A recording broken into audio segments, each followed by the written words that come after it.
بسم اللہ الرحمن الرحیم۔ السلام علیکم ورحمۃ اللہ۔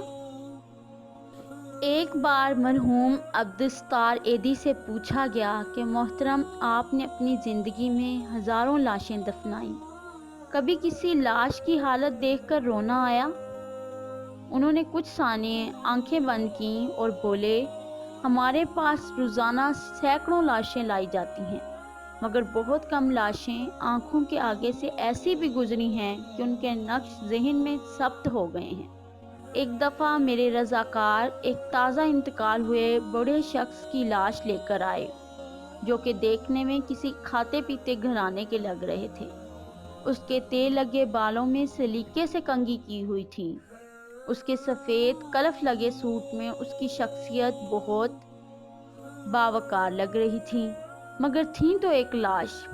ایدی صاحب پھر دوبارہ سوچنے لگے اور بولے کہ میں ابھی اس لاش کا معائنہ کر ہی رہا تھا کہ اتنے میں میرے رضاکار کی آواز آئی کہ ہمیں یہ ایک لاش کراچی کے ایک بنگلے کے باہر پڑی ملی ہے۔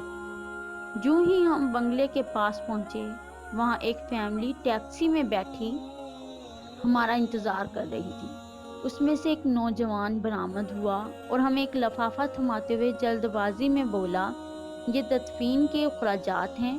پھر بڑبڑایا کہ یہ میرے والد ہیں، ان کا خیال رکھنا اور اچھے سے غسل کے بعد تدفین کر دینا۔ اتنے میں اسی ٹیکسی سے اس کی بیوی کی آواز آئی کہ تمہاری تقریر میں فلائٹ نکل جائے گی۔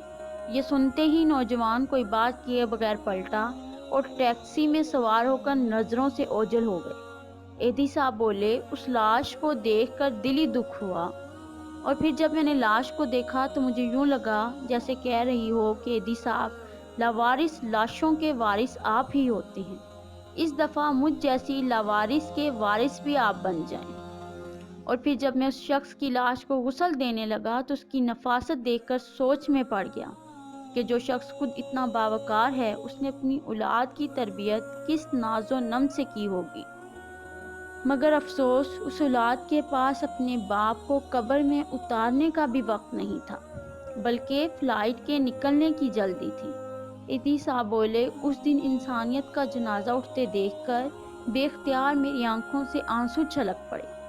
اگر آپ کو ہماری یہ ویڈیو پسند آئی ہے اور آپ اس چینل پر نیو ہیں تو ہمارے چینل کو سبسکرائب کریں اور ویڈیو کو لائک کریں اور دوستوں میں شیئر کرنا مت بھولیے۔